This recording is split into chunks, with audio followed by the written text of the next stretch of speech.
And we can practice different ways of becoming dominant on this side. Last week while we were working, my partner had my sleeve, he had the foot on the bicep, and as I put a lot of pressure, and this is something even good for us to do again, since some of you guys didn't do it perfectly, when I want to make my partner react or I'm just stuck and I can't break free, it's important that I cut the angle a little bit. So let's try not to be square with him, try to be off to the side. You see how when I'm off to the side, I'm already putting some pressure with my shoulder, my knee can lean and my elbow stays tight, and Meow is going to be forced to extend the leg. And as the bottom person, guys, know what you're doing. If you just extend the leg up forward like that, your hip didn't go anywhere, you're just allowing me to hip in and break free, right? So you wouldn't want to do that. If you're the bottom person and using an extension to move your hip out, so that now you can be free to pendulum de la riva, triangle, plata, whatever you want, right? So as Meow does that, all I'm going to do is bring my other knee behind his knee and try to pummel my hand to the inside.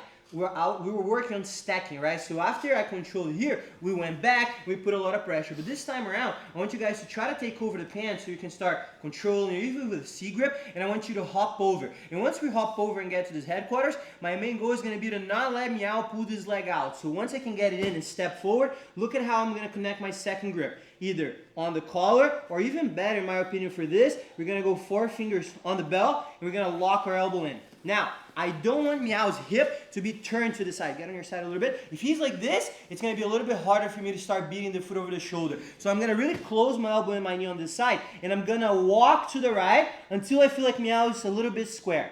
Now look at how I'm going to take a big step to the right with my right leg, but I'm going to drop my knee down sideways. So look at how my foot goes out. I drop my left knee almost like a hip smash, and I twist. That's my main goal. Twist out of this foot over the shoulder so that I can clear, right? And then so we don't cause a scramble so Meow doesn't push me away, because if I get here and I try to turn right away into him, he's going to frame, boom, get it back, right? So once you guys are able to clear, we're just going to keep on going. So my knee can go over his knee, my foot can pummel out, and we're just going to land kind of smash on his hip over here. We can work on different ways of finishing after, but my main goal is not even just pass from there. You guys have seen a million pass from hip smash, right? It's just to clear the foot over the shoulder, and then we can work some other variations, okay? So again, my partner is going to have this foot over. Let's work on this reaction a little bit more.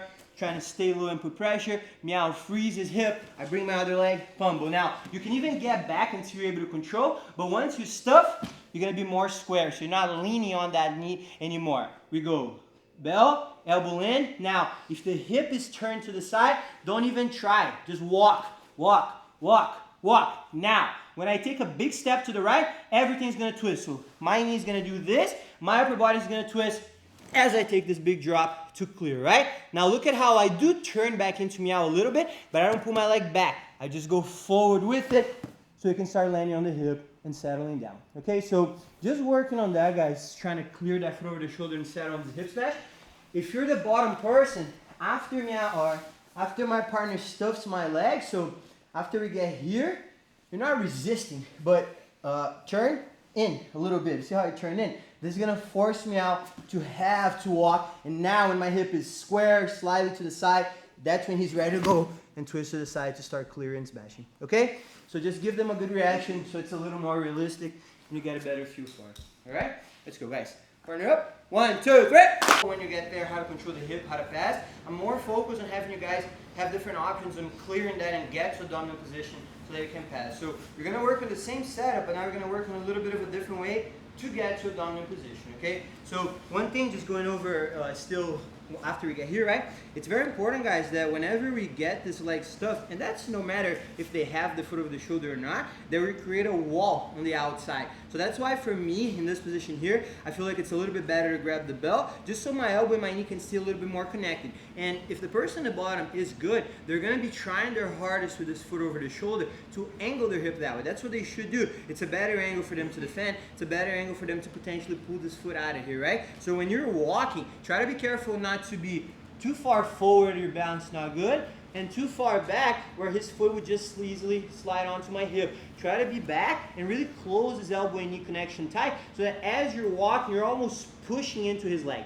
Another thing that I didn't mention when I was explaining, I just talked about individually, when we go down, so I gotta align a couple things. The more my knee goes in this way when I drop, the better, because I can kind of enter his hip a little bit more. When I do that, besides the step and the twist, I want to make sure that I stiff arm. When you guys kind of stiff arm when you're going down, when you turn your elbow from being locked to being up, it makes it a little bit better for you to start clearing that foot and dropping down, right? So now, we're going to do the same thing, but in case we just don't feel like we can twist into it and break, we're going to go back to the pressure. So look at how I'm closing the space here so that Meow can't get it back, but I'm going to get my knee back in the mix. And now, I want you guys to time the push down with the knee with the stiff arm, but look at how my foot is off the ground. If you're here, it's not necessarily bad, but you're not going to have nearly enough pressure to kill his leg. You're just going to be kind of sitting. When you lean on the far leg and get your foot off the ground, I'm balanced. I have a lot of weight there, and I want you guys to try to press your knee down to the ground and twist your arm away from it. And now what I can do? Keep going to this side, trying to land on the hip. So we're going to do the same setup as far as clearing the foot on the bicep, right? Meow is really trapping me. I twist, he extends, I bring this knee and pumbo, stuff it. I lock this space, close it up. But now as I'm walking, Meow just follow my hip. Stay on your side. He follows, he follows, he follows. So I never really get to the point where I can take that big step. I start bringing my knee back in. Can't be square, has to be sideways, foot comes off the ground. Now, as my knee goes down, my upper body goes up, and I turn away from him so that I can clear with the stiff arm. See how when I turn away, how my chest goes on the outside of the knee? Becomes easy for me to start dropping down and smashing his leg to get in the same position. So I want the bottom person now, go on top of it. After we get to headquarters, look at how I'm going to use this foot over the shoulder as he's trying to make me turn that way. I'm going to keep on following him so he never has that angle. Boom, boom, boom, boom, boom. Meow gets the knee back in. Get the knee? Now you have to turn away. So he has to look that way. Foot and toes come off the ground. Very heavy. Now as he presses, upper body goes up, elbow twist is out, boom. So that he can start beating it. And then, Meow, try. Yeah. A little more You twisted. have to try. Let me show you one thing. What did Meow didn't get there in the end, guys, just so you guys know. When you have the pressure, so I'm here, right? Look at how when I drop and I stiff, how I try to get out. My upper body is on the outside of Meow's knee, not on the inside. This is what allows me to follow. But if you guys do land here, it's okay. Just don't commit so much. Sit back, push the knee across so that you can go down. Don't lean into it if his hook is flared. Make sense? So it's okay if that happens. That's going to happen depending on the person's reaction. Just be mindful of it so you don't just lean into it and get swept. Make sense? Everybody get it? Let's go. 1, 2, 3. When you guys are putting pressure, it's not always going to be in the first try. What do I mean? When we go back to putting pressure, it's not going to be just push down, clear, boom, and land, right?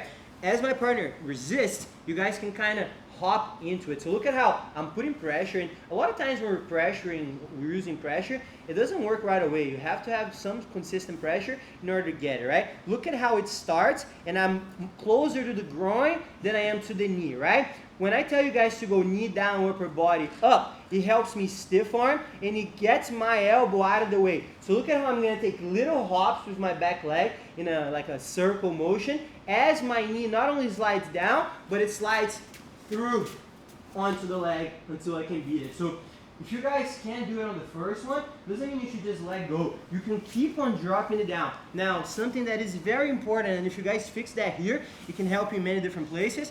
I want my weight going forward onto mine, right? Down and forward. Look at my back leg as I'm hopping. Look at how I have more the inside edge of my foot on the ground than this or this. If you guys do this and your knee points out, you're going to fall on your butt every time. So anytime you guys are leaning forward, further away. Look at how I have that foot edged in. Meow can't sweep me from here. I'm not going to follow my butt, and I can stay all day driving, hopping, hopping until I can land there.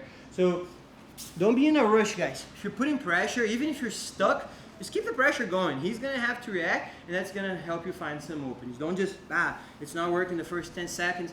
I'm going to switch to something else. Because then the something else for sure not going to work because he's going to regard.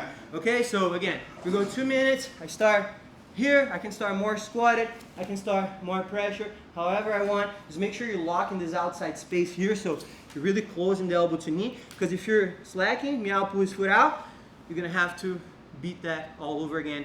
It's going to be very hard because not only going to have a harder mountain to climb to get back there, but now he has a lot more freedom to attack you while you're trying to do that. Okay, so 2 minutes top, 2 minutes bottom.